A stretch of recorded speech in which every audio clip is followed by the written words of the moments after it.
Bueno, recién lo veníamos anunciando, vamos a hablar de un tema que sin lugar a dudas va a ocupar una parte muy importante de la agenda informativa en este 2021. Es este proyecto de ley que ha impulsado Cabildo Abierto y que contó ya con los votos en diputados del Frente Amplio y que plantea modificaciones en la ley forestal. Es un tema que ahora está en el Senado y que, bueno, como lo hemos comentado, va a tener mucho para generar y va a dar que hablar en estas próximas semanas. Vamos a recibir en este momento a la contadora Mercedes Gómez Morales, socia del estudio Nopich y Asociados, para hablar de este tema. Mercedes, ¿qué tal? Buenos días. Un gusto, Martín. Un gusto estar acá con toda tu audiencia. ¿Qué tema este realmente, no? Sí, ¿te parece de conversar primero sobre lo que propone la ley? Exactamente, una ley que nace allá en la década del 80 y que, si uno repasa la historia, hasta ahora no ha tenido modificaciones. No ha tenido modificaciones, sí han cambiado... Modificaciones importantes, digamos, de fondo. Han cambiado los beneficios tributarios con la reforma del 2007, después con la del 2013... pero en grandes líneas se mantiene. Existe hasta ahora una política de Estado, podríamos decir, con respecto a este tema. Exacto. Mercedes, hablemos para situarnos de lo que plantea este proyecto, que tiene media sanción y que fue aprobado en diputados. Bien, en grandes líneas lo que plantea este proyecto de ley de suelos de prioridad forestal es que, primero, que la plantación de los bosques generales y los de rendimiento quede limitada a los suelos que sean de prioridad forestal. Uh-huh. A su vez, los suelos de prioridad forestal van a ser lo que, al momento en que se promulgue la ley, estén definidos como tales, ¿sí? Después, segundo, hay una limitación a que la superficie explotada por bosques de rendimiento y generales en todo el país no puede superar el 10% de la superficie nacional bajo explotación agropecuaria. Estaríamos hablando más o menos de 1.600.000 hectáreas. Ahí está, es un tope importante que le pone entonces a la cantidad de árboles que se podrían llegar a plantar en Uruguay. Exacto. Y después un último punto es que la plantación de los bosques de servicios en bosques que no sean de prioridad forestal no puede superar el 8% de la extensión del predio. Y a su vez, si fueran más de 40 hectáreas, también hay que pedir autorización a la Dirección Nacional de Medio Ambiente. Va Bien. Por ahí un poco el proyecto. Bien. Mercedes, 1.600.000 hectáreas máximo de deforestación en el país. Exacto. Hay un cuadro muy interesante, sí, donde, bueno, de acuerdo a los datos de la Dirección de Información y Estadísticas Agropecuarias, Censo 2017, marca un poco la situación que hoy tenemos con respecto al destino que tienen los campos en nuestro país de acuerdo a la producción agropecuaria. Vamos a repasar esta información. Bien, sí, ese cuadro, ahí en resumen dice que se mantiene el 80% de áreas destinadas a la ganadería, después un 7% forestación y algo así como el 12% agricultura, incluyendo el arroz, este porcentaje. Bien, o sea que hoy deforestación el país tiene 1.238.000 hectáreas. Exacto. Bien, bueno, hablemos del régimen forestal, de lo que es el aspecto tributario, porque hay una, podríamos decir, sensación de que el sector forestal no paga o tiene beneficios impositivos importantes. ¿Cuál es la realidad hoy del sector forestal en materia impositiva? Bien, si querés, comencemos por repasar la ley 15937, uh-huh, que es la ley forestal, la que tú comentabas del año 87, que ahí se define qué se entiende por terrenos forestales, qué se entiende por bosques, los distintos tipos de bosques. Así, en grandes líneas, los tipos de bosques pueden ser protectores, que esos son los que son definidos por el lugar que ocupan, por el suelo, por ser protectores de los recursos naturales. Después tenemos los de rendimientos, que son los que tienen como fin principal obtener madera. Y después tenemos los generales, que son los que no cumplen ninguna de las definiciones anteriores.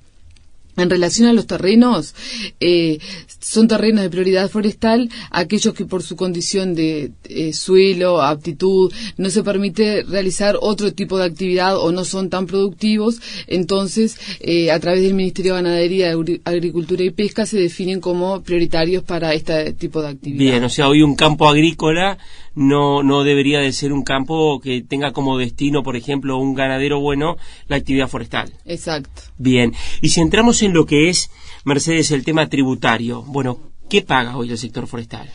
Bueno, en la ley que estamos comentando, ahí se preveía exoneraciones en relación al impuesto al patrimonio, tanto de los terrenos como de los bosques que estuvieran plantados en zona de prioridad forestal.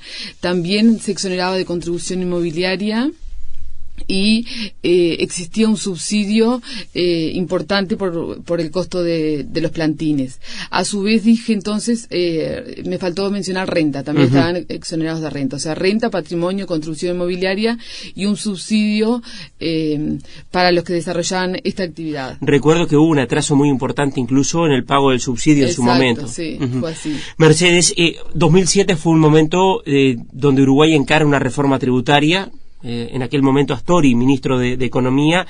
¿Qué cambios planteó esa reforma tributaria para el sector forestal?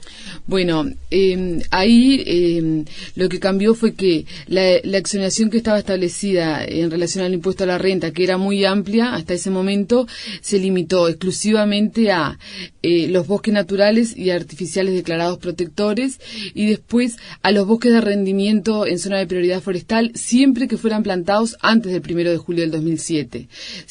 O que fueran rebrotes, pero si eran plantados después del 1 de julio del 2007 tenían que cumplir con ser madera de calidad para gozar del beneficio de la exoneración de IRAE.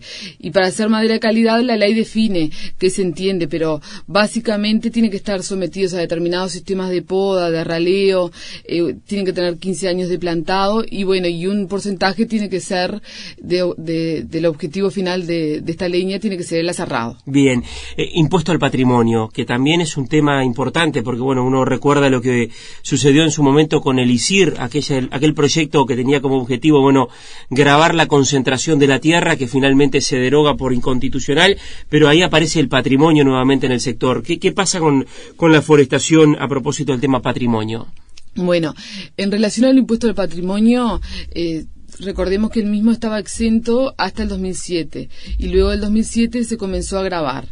La exoneración de impuesto a patrimonio para los terrenos y los bosques que son de prioridad forestal no ha cambiado hasta la fecha de hoy, pero sí lo que cambió fue con la ley que restaura el impuesto al patrimonio en el año 2013, crea un concepto de sobretasa y exclusivamente a los efectos de los bosques y terrenos de la actividad de prioridad forestal menciona de que no gozan de la exoneración, entonces pasaron a pagar sobretasa de impuesto al patrimonio.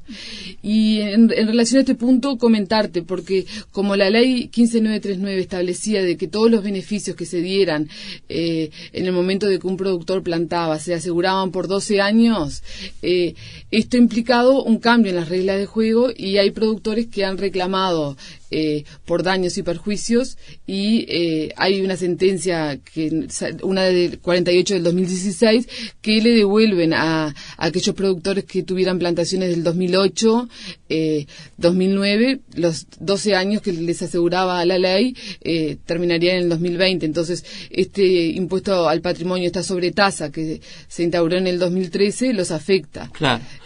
O sea que ahí hay un tema importante que no se conoció demasiado, o sea que hubo una acción ante la justicia luego de lo que fue esta modificación en el impuesto al patrimonio para el sector forestal. Exacto, esto se manejó a nivel de juzgado de primera instancia, entonces no cambió la normativa. Claro. El productor que se encuentre en esta situación tiene que hacer el reclamo en forma individual. Bien. Mercedes, bueno, estamos hablando de la tributación del sector forestal en el marco de lo que es el análisis de este proyecto de Cabildo Abierto, original de Cabildo Abierto, que fue votado en diputados por el Frente Amplio y que ahora está en el Senado. ¿Qué pasa con la contribución inmobiliaria rural? Bueno, la contribución inmobiliaria rural fue como que en la misma línea que el IRAE. Estuvo hasta el 2007 exonerado y luego del 2007 pasó a estar grabado. O sea que hoy el sector forestal paga contribución. Exacto. Bien, o sea, repasando, hay una modificación en lo que es rentas para el sector forestal, plantaciones que podríamos ubicarlas como nuevas o que se han hecho desde el 2007 en adelante. Ahí va. Las nuevas las nuevas para estar exoneradas solamente si cumplen con ser madera de calidad. De alta calidad. Concepto general y para ir redondeando de lo que es este proyecto que impulsó en diputados Cabildo Abierto, que votó el Frente Amplio y que ahora está en el Senado. Bueno, yo entiendo que el cambio que propone el proyecto es muy importante para los productores agropecuarios, porque limita en cierta forma la actividad que pueden realizar sobre sus campos o campos de terceros. Más aún considerando que es muy común hacer una sinergia entre lo que es ganadería y forestación.